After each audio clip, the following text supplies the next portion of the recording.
Tamil country में कुछ कब्रिस्तान देखने को मिले। ये कब्रिस्तान बहुत ही पुराने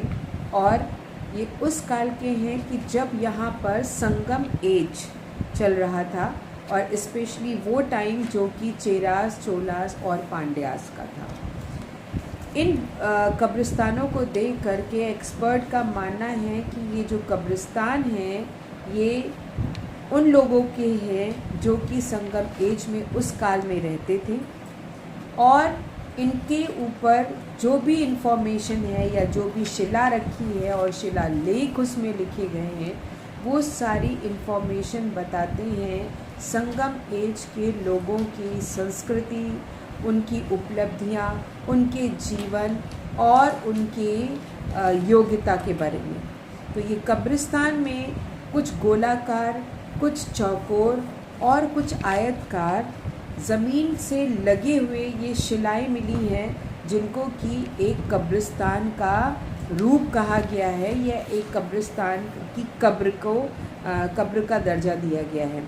उसके साथ ही साथ संगम एज में की बहुत सारी और भी अन्य वस्तुएं जैसे कृपाण है, भाला है या वो पोट्रीज़ है जो कि संगम एज में लोग इस्तेमाल करते थे, ये भी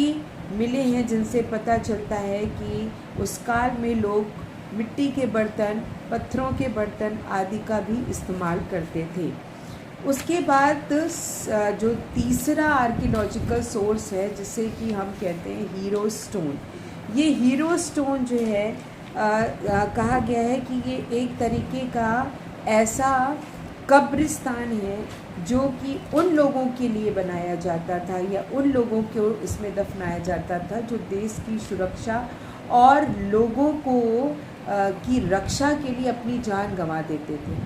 तो जितने भी लोग इस दौरान मारे जाते थे उनके लिए एक अलग ब्यूरियल ग्राउंड था, उनका अलग कब्रिस्तान था, उनको दफनाया अलग तरीके से जाता था और उनके दफनाने के बाद उस व्यक्ति की पहचान के लिए उसके ऊपर एक आयताकार की शिला में उनसे रिलेटेड सारी इन्फॉर्मेशन लिखी जाती थी। यानी ये इन्फॉर्मेशन उनका नाम, उनका पता, उनके गांव का नाम, उनकी फैमिली का नाम और उन्होंने किस क्षेत्र में अपनी जान गंवाई और किस दौरान अपनी जान गंवाई, ये सब इस हीरो स्टोन में अंकित है। तो इसीलिए इसका नाम हीरो स्टोन दिया गया ताकि ये उन लोगों से रिलेटेड हो जो कि रियल में लोगों के लिए हीरो का जिन्होंने काम किया हो और उनकी सुरक्षा की गई।